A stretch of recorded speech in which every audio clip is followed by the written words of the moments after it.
अध्यक्ष महोदय, आप नहीं। आज इस गरिमामयी सदन में मैं अपने सभी सम्मानित सदस्यों को लद्दाख की पूर्वी सीमाओं पर हाल में हुई गतिविधियों से अवगत कराने के लिए उपस्थित हुआ हूं। जैसा कि आपको ज्ञात है, हमारे माननीय प्रधानमंत्री श्री नरेंद्र मोदी जी ने हाल ही में लद्दाख का दौरा कर हमारे बहादुर जवानों से मुलाकात की थी एवं उन्हें यह संदेश भी दिया था कि समस्त देशवासी अपने वीर जवानों के साथ खड़े हैं। अध्यक्ष महोदय, मैंने भी लद्दाख जाकर अपने सूरवीरों के साथ कुछ समय बिताया है और मैं आपको यह बताना चाहता हूं कि मैंने उनके अदम्य साहस, शौर्य और पराक्रम को महसूस भी किया है। आप जानते हैं कि कर्नल संतोष बाबू और उनके 19 वीर साथियों ने अपनी मातृभूमि की रक्षा करते हुए अपना सर्वोच्च बलिदान दिया है। अध्यक्ष महोदय, कल ही सदन ने 2 मिनट मौन रखकर उन्हें अपनी श्रद्धांजलि अर्पित की है। सबसे पहले मैं संक्षेप में चाइना के साथ हमारे बाउंड्री इश्यूज के बारे में बताना चाहता हूं। जैसा कि सदन इस बात से अवगत है कि भारत एवं चीन की सीमा का प्रश्न अभी तक अनरिजॉल्व्ड है। भारत और चाइना की बाउंड्री का कस्टमरी और ट्रेडिशनल अलाइनमेंट चाइना नहीं मानता है। हम यह मानते हैं कि यह अलाइनमेंट वेल एस्टेब्लिश्ड भौगोलिक सिद्धांतों पर आधारित है, जिसकी पुष्टि न केवल ट्रीटीज और एग्रीमेंट द्वारा बल्कि हिस्टोरिक यूजेस के प्रैक्टिसेस द्वारा भी हुई है। इससे दोनों देश सदियों से अवगत हैं, जबकि चाइना यह मानता है कि बाउंड्री अभी भी औपचारिक रूप से निर्धारित नहीं है। साथ ही चाइना यह भी मानता है कि हिस्टोरिकल ज्यूरिडिक्शन के आधार पर जो ट्रेडिशनल कस्टमरी लाइन है, उसके बारे में दोनों देशों की एक अलग अलग व्याख्या है। दोनों देश 1950 एवं 1960 के दशक में इस पर बातचीत कर रहे थे, परंतु इस पर म्यूचुअली एक्सेप्टेबल समाधान नहीं निकल पाया। जैसा कि यह सदन अच्छी तरह अवगत है कि चाइना भारत की लगभग 38,000 स्क्वायर किलोमीटर भूमि का अनधिकृत कब्जा लद्दाख में किए हुए है। इसके अलावा 1963 में एक तथाकथित बाउंड्री एग्रीमेंट के तहत पाकिस्तान ने पीओके की 5,180 स्क्वायर किलोमीटर भारतीय जमीन अवैध रूप से चाइना को सौंप दी है। चाइना अरुणाचल प्रदेश की सीमा से लगे हुए लगभग 90,000 स्क्वायर किलोमीटर भारतीय क्षेत्र को भी अपना बताता है। अध्यक्ष महोदय, भारत तथा चाइना दोनों ने औपचारिक तौर पर यह माना है कि सीमा का प्रश्न एक जटिल मुद्दा है, जिसके समाधान के लिए पेशेंस की आवश्यकता है तथा इस इशू का फेयर, रीजनेबल और म्यूचुअली एक्सेप्टेबल समाधान शांतिपूर्ण बातचीत के द्वारा निकाला जाना चाहिए। अंतरिम रूप से दोनों पक्षों ने यह मान लिया है कि सीमा पर पीस और ट्रैंक्विलिटी बहाल रखना बाइलेटरल रिलेशंस को बढ़ाने के लिए यह अत्यंत आवश्यक है। मैं यह भी बताना चाहता हूं कि अभी तक इंडिया चाइना के बॉर्डर एरियाज में commonly delineated line of actual control नहीं है और एलएसी को लेकर दोनों का परसेप्शन अलग अलग है। इसलिए पीस और ट्रैंक्विलिटी बहाल रखने के लिए दोनों देशों के बीच कई तरह के एग्रीमेंट्स और प्रोटोकॉल्स भी हैं। इन समझौतों के तहत दोनों देशों ने यह माना है कि एलएसी पर पीस और ट्रैंक्विलिटी बहाल रखी जाएगी, जिस पर एलएसी की अपनी अपनी रेस्पेक्टिव पोजीशंस और बाउंड्री क्वेश्चन का कोई असर नहीं माना जाएगा।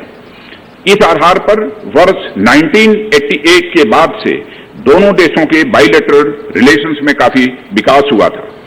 भारत का मानना है कि बाइलेटरल रिलेशंस को विकसित किया जा सकता है तथा साथ ही साथ बाउंड्री मुद्दे के समाधान के बारे में भी चर्चा की जा सकती है, परंतु एलएसी पर पीस और ट्रैंक्विलिटी में किसी भी प्रकार की गंभीर स्थिति का बाइलेटरल रिलेशंस पर निश्चित रूप से असर पड़ेगा।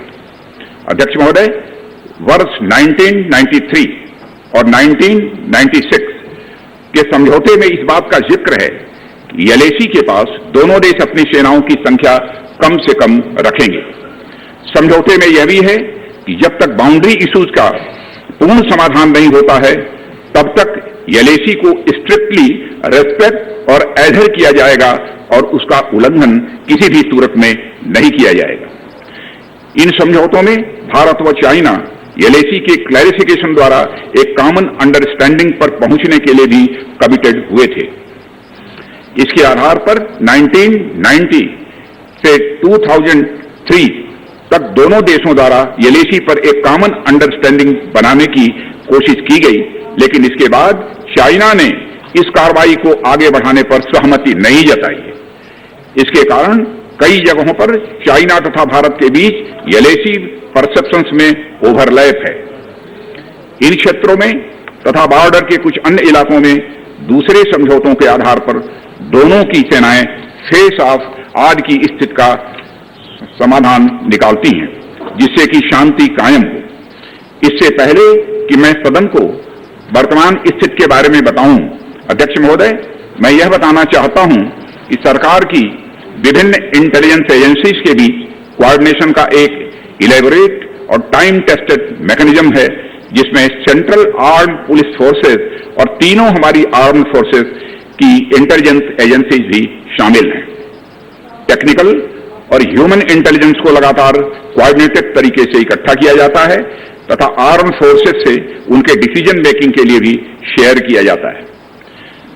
अध्यक्ष महोदय, अब मैं सदन को इस साल की उत्पन्न परिस्थितियों से अवगत कराना चाहता हूं।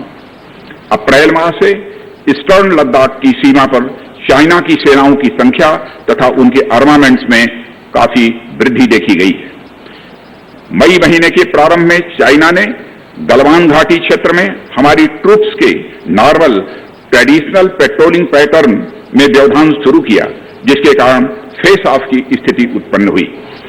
ग्राउंड कमांडर्स द्वारा इस समस्या को सुलझाने के लिए विभिन्न समझौतों तथा प्रोटोकॉल के तहत वार्ता की जा रही थी। इसी बीच मई महीने के मध्य में चाइना द्वारा वेस्टर्न सेक्टर में कई स्थानों पर एलएसी पर ट्रांसग्रेशन करने की कोशिश की गई। इसमें कोंगकाला, गोगरा एंड पेंगोंग लेक का नॉर्थ बैंक शामिल है।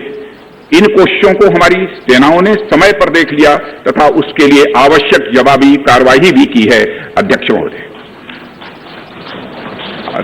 महोदय, हमने चाइना को डिप्लोमेटिक तथा मिलिट्री चैनल्स के माध्यम से यह अवगत करा दिया कि इस प्रकार की गतिविधियां स्टेटस को यूनिलेटरली बदलने का प्रयास है और यह भी साफ कर दिया गया कि ये प्रयास हमें किसी भी सूरत में मंजूर नहीं है।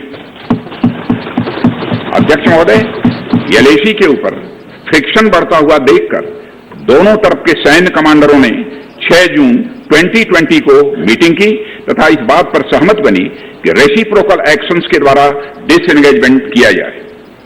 दोनों पक्ष इस बात पर भी सहमत हुए कि एलएसी को माना जाएगा तथा कोई ऐसी कार्रवाई नहीं की जाएगी जिससे स्टेटस को बदले। किंतु इस सहमति के वायलेशन में चीन द्वारा एक वायलेंट फेस ऑफ की स्थिति 15 जून को गलवान में क्रिएट की गई। हमारे बहादुर सिपाहियों ने, हमारे बहादुर सेना के जवानों ने अपनी जान का बलिदान दिया और साथ ही चीनी पक्ष को भी भारी क्षति पहुंचाई है। अध्यक्ष महोदय, और अपनी सीमा की सुरक्षा में वह कामयाब रहे। इस पूरी अवधि के दौरान हमारे बहादुर जवानों ने जहां संयम की जरूरत थी वहां संयम रखा तथा जहां शौर्य की जरूरत थी वहां शौर्य प्रदर्शित किया है। अध्यक्ष महोदय, मैं सदन से अध्यक्ष महोदय यह अनुरोध करता हूं कि हमारे दिलेर जवानों की वीरता एवं उनके बहादुरी की भूरी भूरी प्रशंसा की जानी चाहिए।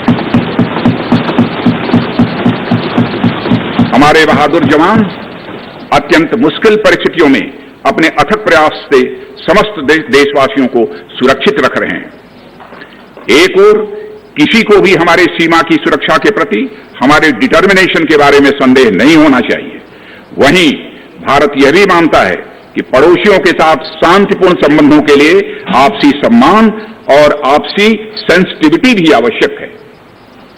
क्योंकि हम मौजूदा स्थिति का डायलॉग के जरिए समाधान चाहते हैं और हमने चाइनीज साइड के साथ डिप्लोमेटिक और मिलिट्री एंगेजमेंट बनाए रखा है। इन डिस्कशंस में 3 की प्रिंसिपल्स हमारी अप्रोच को तय करते हैं। फर्स्ट, दोनों पक्षों को एलएसी का सम्मान और कड़ाई से पालन करना चाहिए। सेकंड, किसी भी पक्ष को अपनी तरफ से यथास्थिति का उल्लंघन करने का प्रयास नहीं करना चाहिए। और थर्ड, दोनों पक्षों के बीच सभी समझौतों और अंडरस्टैंडिंग्स का पूर्णतया पालन होना चाहिए। चाइनीज साइड की यह पोजीशन है कि स्थिति को एक जिम्मेदार ढंग से हैंडल किया जाना चाहिए और द्विपक्षीय समझौतों एवं प्रोटोकॉल के अनुसार शांति एवं सद्भाव सुनिश्चित किया जाना चाहिए। वह भी यही कहते हैं। जबकि ये डिस्कशन चल ही रहे थे, चीन की तरफ से 29 और 30 अगस्त की रात को प्रोवोकेटिव सैनिक कार्रवाई की गई, जो पेंगोंग लेक के साउथ बैंक एरिया में स्टेटस को बदलने का प्रयास था। लेकिन एक बार फिर हमारी आर्म फोर्सेस द्वारा टाइमली और फॉर्मल एक्शंस के कारण उनके प्रयास विफल कर दिए।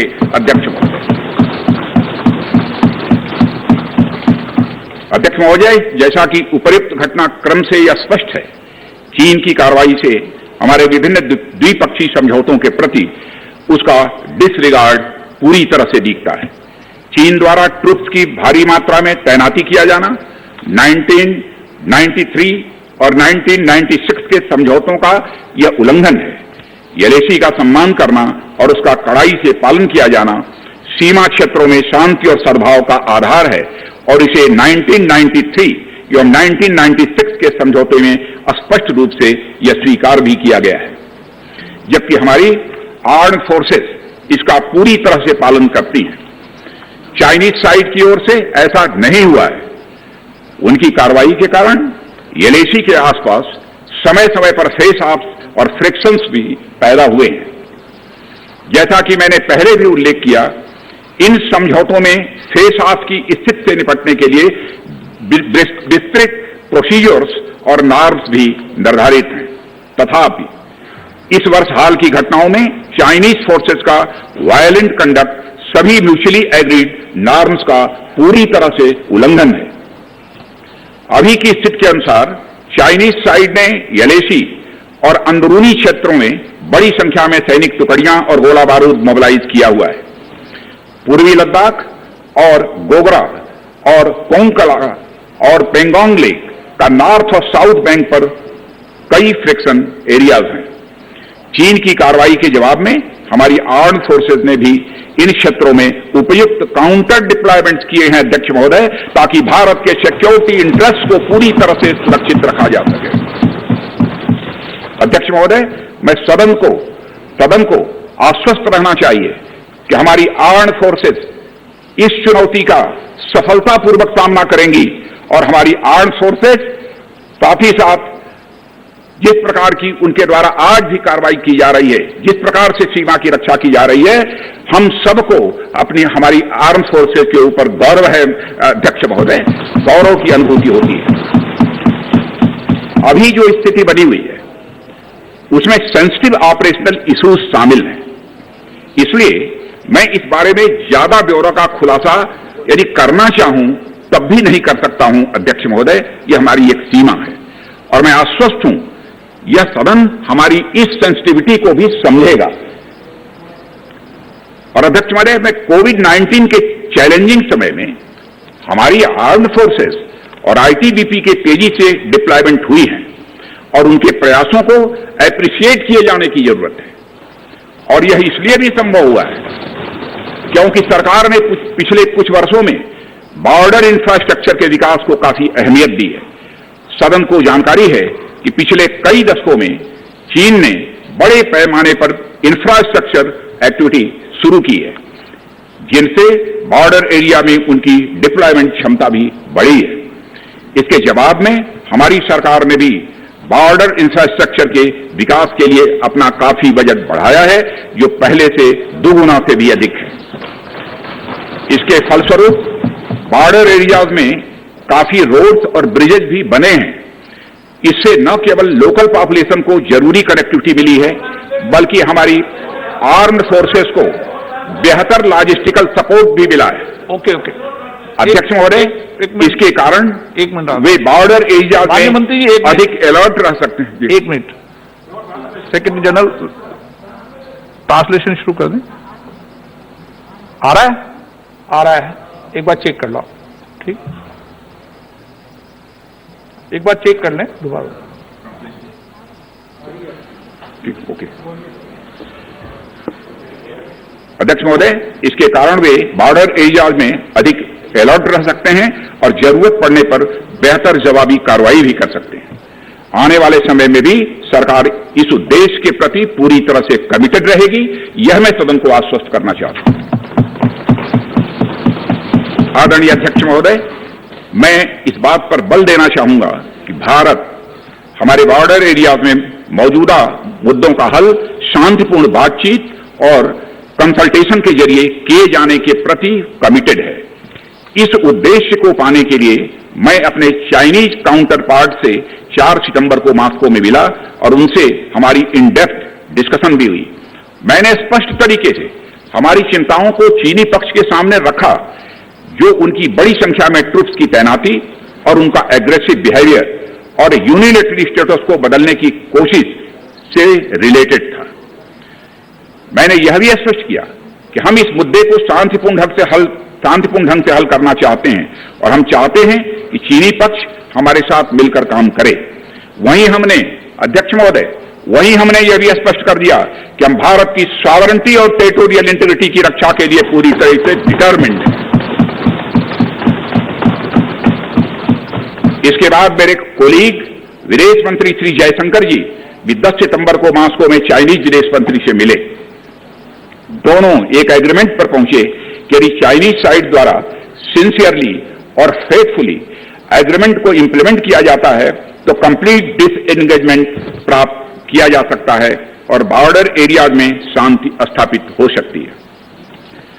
अध्यक्ष महोदय, जैसा कि सभी सम्मानित सदस्यों को जानकारी है कि बीते समय में भी चीन के साथ हमारे बॉर्डर एरियाज में लंबे स्टैंड ऑफ्स की स्थिति यह कई बार बनी है, जिसका शांतिपूर्ण तरीके से समाधान भी किया गया था। हालांकि इस वर्ष की स्थिति, चाहे वो ट्रूप्स की स्केल ऑफ इन्वॉल्वमेंट हो या फ्रिक्शन पॉइंट्स की संख्या हो, वह पहले से बहुत अलग है। फिर भी हम मौजूदा स्थिति के शांतिपूर्ण समाधान के लिए पूरी तरह से कमिटेड हैं। इसके साथ साथ मैं सदन को आश्वस्त करना चाहता हूं कि हम सभी परिस्थितियों से निपटने के लिए भी तैयार हैं।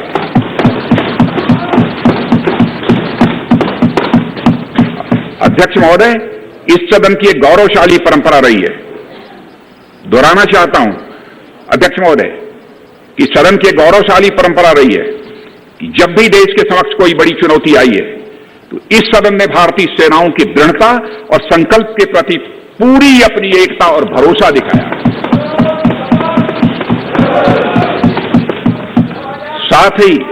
साथ ही सीमा क्षेत्र में तैनात अपने बहादुर सेना के जवानों के शौर्य, पराक्रम और सीमा की सुरक्षा के प्रति उनकी प्रतिबद्धता पर पूरा इस सदन ने विश्वास व्यक्त किया है। अध्यक्ष महोदय,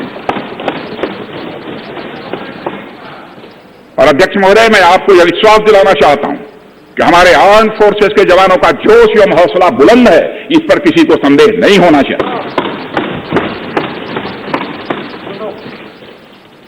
माननीय प्रधानमंत्री जी के बहादुर जवानों के बीच जाने के बाद हमारे कमांडर तथा जवानों में यह संदेश गया है कि देश के 130 करोड़ आदिवासी जवानों के साथ खड़े हैं। उनके लिए बर्फीली ऊंचाइयों के अनुरूप विशेष प्रकार के गर्म कपड़े, उनके रहने का स्पेशलाइज्ड टेंट तथा उनके सभी अस्त्र शस्त्र एवं गोला बारूद की पर्याप्त व्यवस्था की गई है। अध्यक्ष महोदय, हमारे जवानों का यह संकल्प सराहनीय है कि दुर्गम ऊंचाइयों पर जहां ऑक्सीजन की कमी है तथा तापमान 0 से नीचे है, उनके उत्साह में कोई कमी नहीं आती है और वे सियाचिन, कारगिल और आदि ऊंचाइयों पर अपना कर्तव्य इतने वर्षों से लगातार निभाते आ रहे हैं। और अध्यक्ष महोदय, मुझे इस गौरवमयी सदन के साथ यह साझा करने में यह कतई संकोच नहीं है कि लद्दाख में हम एक चुनौती के दौर से गुजर रहे हैं और मैं इस सदन से आग्रह करना चाहता हूं कि हमें एक रेजोल्यूशन द्वारा पारित करना चाहिए कि हम अपने वीर जवानों के साथ कदम से कदम मिलाकर खड़े हैं। पूरा सदन अपने वीर जवानों के साथ कदम से कदम मिलाकर खड़ा है, जो कि अपनी जान की, अपनी जिंदगी की बगैर परवाह किए हुए देश की चोटियों की ऊंचाइयों पर विषम परिस्थितियों के बावजूद हमारी भारत माता की वह रक्षा करते हैं। यह समस्या है, यह समय है जब यह सदन अपने सशस्त्र सेनाओं के साहस और वीरता पर पूर्ण विश्वास जताते हुए उनको यह संदेश भेजे कि यह सदन और सारा देश सशस्त्र सेनाओं के साथ है, जो भारत की संप्रभुता और अखंडता की रक्षा में लगातार जुटे हुए हैं। इन्हीं शब्दों के साथ अध्यक्ष महोदय, मैं अपना निवेदन समाप्त करता हूं।